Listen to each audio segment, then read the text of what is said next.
इंदौर में यातायात व्यवस्था को सुधारने के लिए जिला प्रशासन और नगर निगम द्वारा संयुक्त कार्रवाई की जा रही है।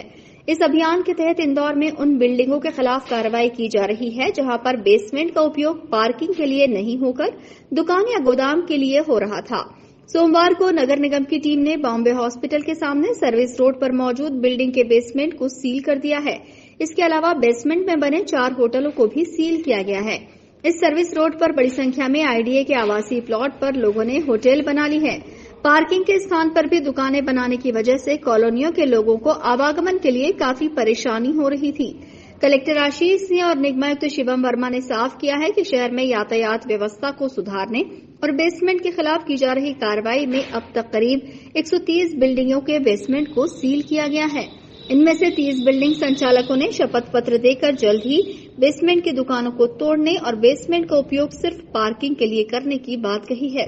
कलेक्टर आशीष सिंह ने भी स्पष्ट कर दिया है कि शहर में यातायात व्यवस्था को सुधारने और लोगों को पार्किंग की समस्या से निजात दिलाने के लिए प्रभावी कार्रवाई लगातार जारी रहेगी। देखिए, बेसमेंट पे जो कार्रवाई हो रही है उसका उद्देश्य ये है कि जो जगह पार्किंग के लिए प्रयोग होनी थी वो किसी अन्य चीज के लिए प्रयोग हो रही है और जो ट्रैफिक में बाधा का कारण बन रही है।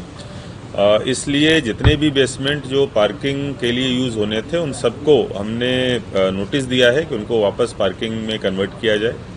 हमने पहले अखबार के माध्यम से एक जनरल नोटिस जारी किया, उसके बाद सभी को व्यक्तिगत नोटिस भी दिए गए, लेकिन उसके बाद भी लोगों ने नोटिस के बाद भी जो बेसमेंट है वो पार्किंग में कन्वर्ट नहीं किए। इसीलिए मजबूरन हम लोगों को उन्हें सील कराना पड़ रहा है और सील करके हम एफिडेविट लेके उसको खोल रहे हैं, जिसमें संबंधितों के द्वारा ये एफिडेविट दिया जाता है कितने दिनों में उनके द्वारा इसको पार्किंग में कन्वर्ट कर लिया जाएगा।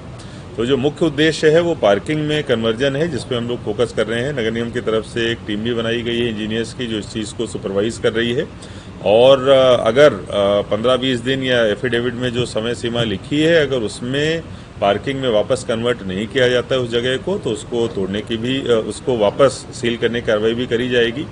या फिर अगर आवश्यकता पड़ी तो ऐसे भवन जो बिल्कुल भी नियमों का पालन नहीं कर रहे हैं, सील कराने के बाद भी वो पार्किंग में वापस कन्वर्ट नहीं कर रहे हैं, तो नियमों के अनुसार उनको तोड़ने की भी कार्रवाई नगर निगम के द्वारा करी जाएगी।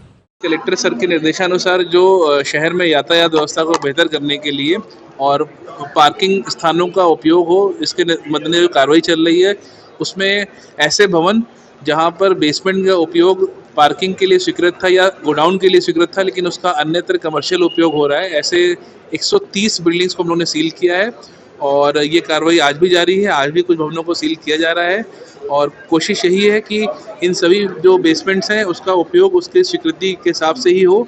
तो हम जहां अभी ऐसे करीब 30 के लगभग भवनों की सील खोली भी गई है जब उनके भवन मालिक ने एक एफिडेविट दिया कि हाँ वो अब इस बेसमेंट का उपयोग उसके चिन्हित उपयोग मतलब जो स्वीकृत उपयोग है उसके लिए ही करेंगे। उन्होंने काम करना शुरू भी कर दिया है कि वहाँ पे रैम्प बनाकर या जो जरूरी इंफ्रास्ट्रक्चर है जिससे पार्किंग हो सके वो बना भी रहे हैं।